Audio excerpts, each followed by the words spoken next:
Hey guys, നിങ്ങളിപ്പോൾ കാണുന്നത് നമ്മുടെ സ്കൂളിൻ്റെ പല്ലി പിടുത്തത്തിൻ്റെ ഒരു ഫൈനൽ പാർട്ടാണ്. ഇതിപ്പം നമ്മൾക്ക് പല്ലീനെ ലാസ്റ്റ് കിട്ടി. ആക്ച്വലി ഒരു വലിയ പല്ലീനെ ആയിരുന്നു സ്കൂൾ ഇത്രയും കാലം നോക്കിക്കൊണ്ടിരുന്നത്. പക്ഷേ നമുക്ക് കിട്ടിയപ്പോൾ ചെറിയ പല്ലിയായി. കണ്ടില്ലേ, അവൻ കൈയൊക്കെ വെച്ചിട്ട് അവൻ ഇങ്ങനെ തൊടാൻ നോക്കുന്നുണ്ട്. പക്ഷേ പേടിയാവുന്നു. ഇവൻ്റെ ഒരു ജാട മാത്രമേ ഉള്ളൂ കേട്ടോ. ഇവൻ പല്ലീനെ തൊടത്തതും ഇല്ല, എൻ്റെ അടുത്ത് പോകത്തതും ഇല്ല. ഇത്രയും ദൂരെ നിന്ന് മൂക്കൊക്കെ വെച്ച് മണക്കും, അത്രേ ഉള്ളൂ. കൈ ഉണ്ടാവും, തൊടത്തില്ല. തൊട്ടെന്ന് പറയാം, അത്രേ ഉള്ളൂ.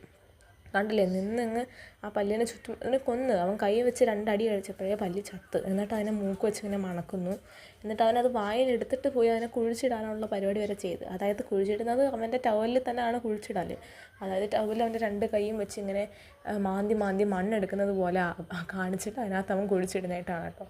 ഇതിപ്പോൾ കാണിക്കുന്നുണ്ടല്ലേ, ഇതൊക്കെയാണ് സ്കൂളിൻ്റെ ലീലാവിലാസങ്ങൾ. ഫൈനലി നമ്മുടെ പല്ലിപ്പിടുത്തത്തിന് ഒരു എൻഡ് വന്നിരിക്കുകയാണ്. നമ്മുടെ പാർട്ട് 1, 2, 3 ഒരു അവസാനം വന്നുകൊണ്ട് നമ്മൾ ഈ പല്ലിപ്പിടുത്തം ഇവിടെ അവസാനിപ്പിക്കുകയാണ്. ബായ്.